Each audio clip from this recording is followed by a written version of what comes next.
If you are unsure about what tax you need to pay and you want to make sure you're staying on the right side of the law, then this video is for you. Maybe it's because your situation is complicated. Maybe it's because it's the first time you're moving into a situation where you've got to pay your own tax. Whatever it is, make sure you get clear on this area because it can be very, very important. So stay tuned for more.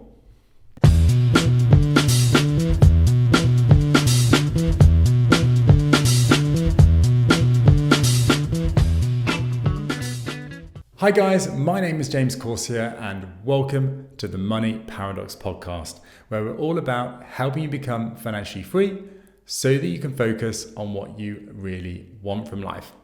Today's video again is about the amazing, sexy subject of tax. And God forbid, I actually used to be a tax consultant many moons ago. So you can blame me for covering this area again. But guys, I wanted to cover a video on making sure you're clear on what tax you need to pay. Not just that, but you're staying on the right side of the law in this area. I've met a lot of people in my experience, certainly in areas like property where people fall into it and they are not paying the right tax.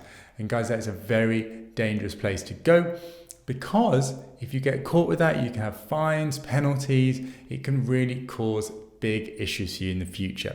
And the key thing with tax is you cannot play ignorant as a reason. You can't say, oh, I'm sorry, I didn't realize that's what I thought I needed to do.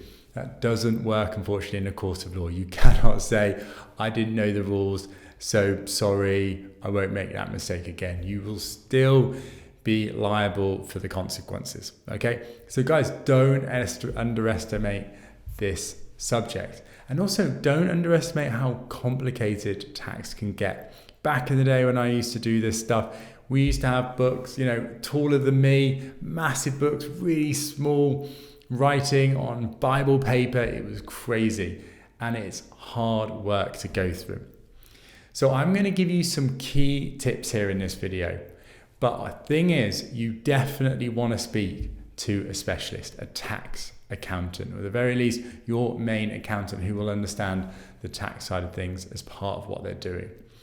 I have an accountant and one of the best people that I have in my network, super useful. Even though I know a lot about this area, I will always make sure I cover these things with my accountant and get his endorsement before I submit anything. Because this is a person that's doing it day in, day out, and he knows the rules. Okay, so then that's what gives me the assurance. Okay, so yes, you want to be getting an accountant. But the next thing I want to say is you do want to educate yourself in this area. Now, for a lot of people, it's a super boring subject. And I get it. It can be complicated. It can be really pernickety and pedantic and lots of little nuances and hard to understand. I get all that. All right. I used to do it and I felt those things at times. Okay. But many of the areas in their concepts at a high level are genuinely simple. So the best thing to do is to educate yourself. So some of the fundamental things like the difference between income tax, capital gains tax, and dividend tax, and how these things impact you and which situations can you use them, and what does that mean for your tax situation, okay? These simple building blocks will help you understand what's going on so that yes, your accountant can make sure you're paying the right tax. But two things here. One, even though your accountant's the person who's a specialist and knows exactly what to submit, it's your responsibility. So even if your accountant submits something and gets it wrong, okay, you can't go to the HMRC and say, oh, I'm so sorry, but that's what my accountant said. He said I could do that. That was fine. They'll say, too bad. It's your responsibility. It's your mistake, and you have to suffer the consequences. Now, in reality, like everybody, people are pragmatic and sensible and have an element of common sense, okay? So, if it's a small thing, often the HMRC can be lenient. But if it's a big thing, you cannot just blame that on your accountant. That doesn't work, okay? So there is an obligation on yourself to really understand what you're doing, okay? So when you go through it with your accountant, ask him or her, what is it that you're going to submit for me? What is my tax situation? Why am I paying the tax that you're recommending me? Are there different ways to change my tax, to improve it? What happens if I do this? What happens if I do that? Because there are many different things you can do within your business that impacts not just your business, but also your tax situation. Some of those things can improve your tax situation, which is great. That's avoiding tax. Other areas can actually increase your tax, right? And some of those things can be very big tax consequences. So it's not just about having your accountant do it. It's also about understanding it so that you can make sure you're paying no more tax than you need to. A good test I use when I'm a bit unsure about tax is, yes, I want to be doing the research, understand the tax kind of certainly at a high level, talk to my accountant, what's the tax implication? But often in tax, like in other subjects, some things are ambiguous. It's not clear cut. Is it X? Is it Y? I'm not sure. And around those margins are when people can get caught up and get into dangerous situations, because often in those situations, some people err on the side of what benefits them.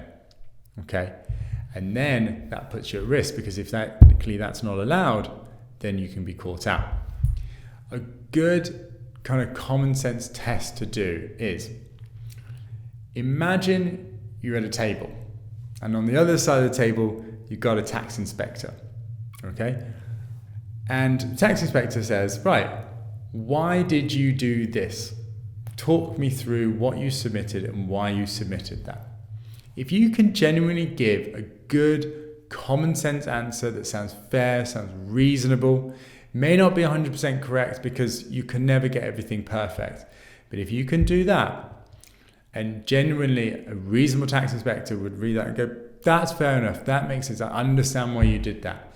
It may be correct or it may not be 100% correct, but at least they understand. You're much more likely to be in a better position if you take that approach. Whereas if you're technically feeling like you can kind of get around all the laws around tax, but it looks very convoluted, complex, very artificial, then red flags should be signaling, okay? And you don't want to be going down that path. Next thing I want to cover off is the big distinction between tax avoidance and tax evasion. Tax evasion is when you are avoiding paying tax that you should pay, that you're obliged to pay. So let's say you make income of, say, £50,000, okay? And on that income, you're due to pay, let's say, £8,000 in tax, okay? And you choose to not let the tax inspector, HMRC, know about that, and you pretend you don't have it, so you don't pay that tax. That is tax evasion. You're evading the need to pay that tax to HMRC. Definitely do not do that in any circumstance. You can go to jail, you can have huge fines, it could cause huge implications to be able to run a business and make money or be employed by a company. Do not do that in any other circumstance. And if you find yourself doing that, or you're tempted by other people and so on, do not do that.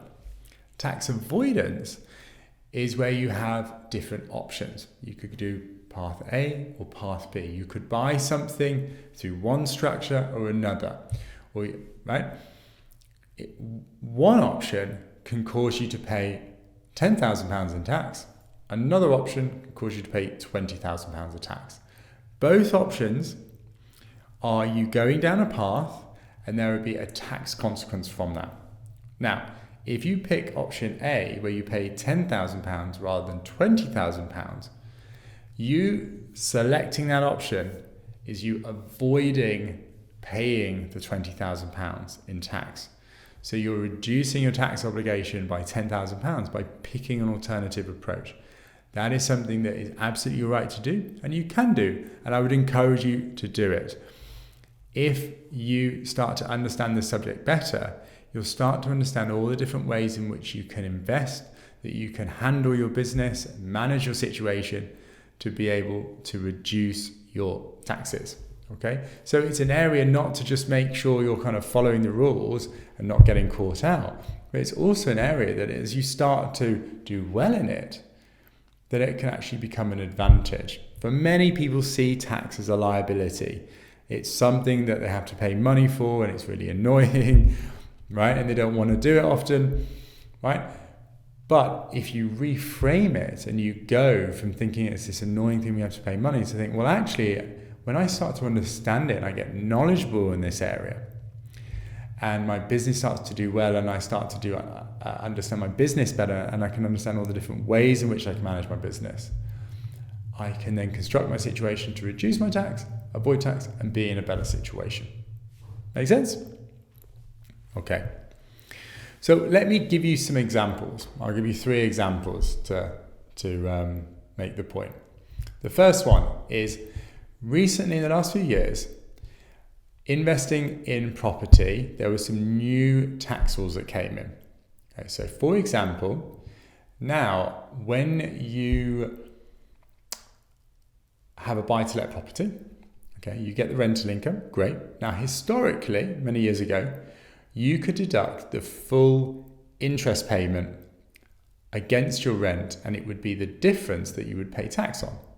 So if you had £20,000 of rental income, £10,000 in mortgage interest, the difference would be the profit, £10,000, and you would pay tax on that, okay? The net profit.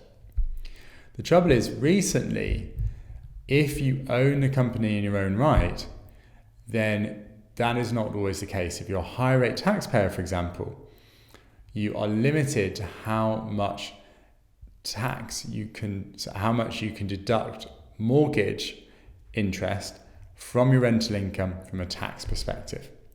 Okay, now it can get a bit complicated, but effectively you can be in a situation where you're paying a lot more tax. But if you were to do it through a company, that doesn't apply. You can deduct the full mortgage interest against your rental income and therefore benefit from paying less tax. So buying properties through companies, if you're in that situation, if you're a high rate taxpayer, is one way to be able to reduce your tax liability. Something I do and many people I know do. It's a common strategy. Second way, if you have shares, you can have those shares in an ISA, in a pension, to avoid paying tax when you sell them. Or you can drip feed the selling of those shares such that your capital gains allowance is never exceeded and you don't pay tax. Another example. The third example is when you sell a property, if it's not your primary residence, you've got to pay capital gains allowance, capital gains tax on it. So if you buy a property for £100,000, it increases to £200,000, you sell it, that gain of £100,000, you've got to pay capital gains tax on. But if you remortgage the property at the higher £200,000, okay, then let's say you get a 75% mortgage, that 75% of the £100,000, £75,000, you can unlock, you can take from a lender, have that money, and then use that money however you like. Yes, you've got a mortgage, you've got to pay interest on that. But because you haven't sold the property, you have just taken that money as debt against the property. You don't pay tax on it. So if you think about it, the property's gone up in value.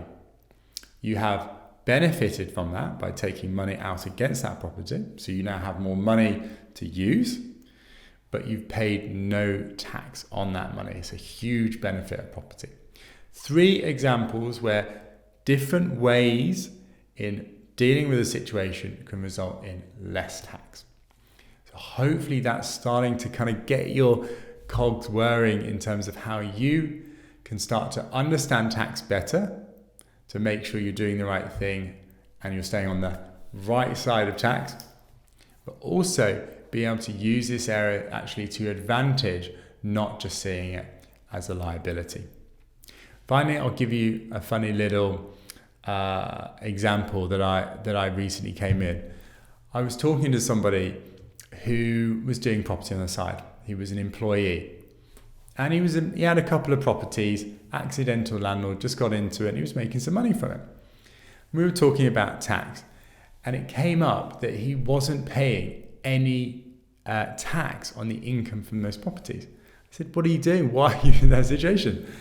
He said, oh, no, I'm still an employee. I pay my tax through my employer. My employer pays all my tax. I don't need to do it. I'm not doing property full time. I said, that doesn't matter. If you're making income outside of your employment, any income that's taxable needs to be paid tax on, and you need to do it yourself through a tax return. He couldn't believe it. He had no idea he wasn't doing it properly. Now, that is a ridiculous example, a really silly example, and I'm sure all of you guys watching have never done that, would never do that. But I would imagine there are some of you that may not realize exactly the situation that you're in and perhaps are not paying exactly what you should be. So if that's the case, the best way to find that out is do research, start to learn the subject, speak to an accountant, go through it with them.